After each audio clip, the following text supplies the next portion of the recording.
Punjabi people, you do not get points for fucking people over. I'm pretty sure that it's a key requirement that you know how to queue to get into the afterlife. Anyway, good morning. At least it is where I am, and thank you for tuning in to rant number 2.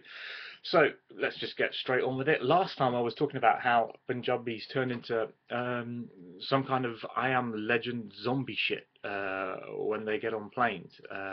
If you remember, I was talking about the family from hell last time, and things just went from bad to worse. Cut a long story short, decided to take the family to Anandpur Sahib, European people. Yeah, because apparently it's not politically correct to call you white people anymore, and you know how fastidious I am about being politically correct. Anyway, European people, if you want to know more about Anandpur Sahib, Google it. Haven't got time to explain it to you.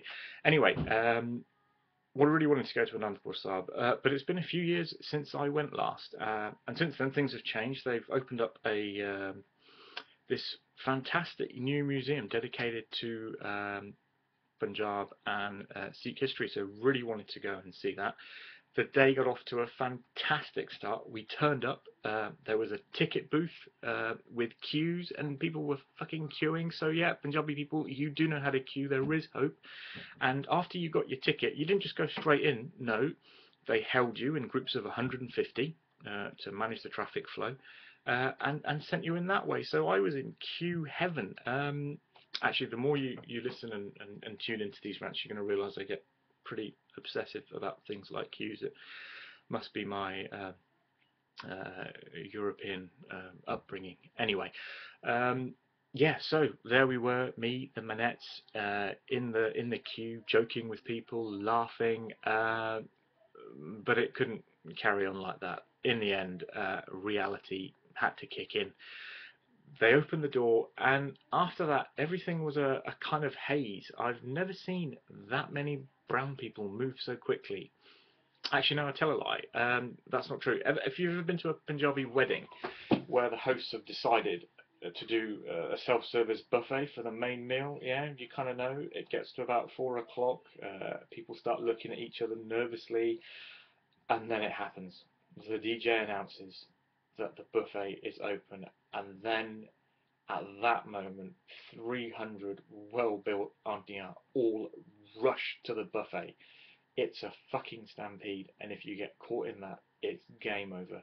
Actually, I've lost a lot of good friends at Punjabi weddings that had buffets. So, Punjabi people, if you're having a wedding, please don't do self-service buffets. Serve at the table instead.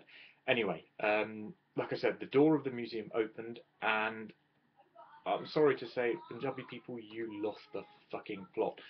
I still can't really remember what happened, but like 1 minute I was outside, and then next I was inside on the floor screaming in agony. I'd been trampled by my own fucking people. Seriously, this uncle ran past me and gave me a smack in the kidneys. I was pissing blood for 2 days. I had to go and have an MRI, and all because Punjabi people can't queue. Um, and this shit only happens in the Punjab, right? I've been all over India. I've travelled to lots of different states, and those jigs in other states, they know how to queue. So Punjabi people, you really let me down. And another thing, you fuckers, you family from hell that was sat in front of me on the plane, you ruined my evening meal on that flight, right? It was okay for you all to get classied up, but when I asked for a bottle of red wine with my meal, the stewardess looked at me and she said, "I'm sorry to say, sir, we don't like our passengers to mix our drinks." Air India, what the fuck? It's like okay to get hammered so long as you only drink whiskey, but if I ask for a vodka and tonic and then a bottle of rioja to have with my chicken and rice, no? What the fuck? Sort it out. Anyway, that's all for now. Hope you liked it. Let me know if you didn't. I won't give a fuck, but you might feel better for getting it off your chest. Anyway, it's time to go. Next time, I'm going to talk about a subject that's very close to my heart, Starbucks. So tune in for that. If you have any feedback or you want to talk to me, you can email me at rantingman, man with two N's, people, at gmail.com. You can tweet me, follow me at rantingman, and you can friend me on Facebook. Anyway, see you next time. Thanks. Bye.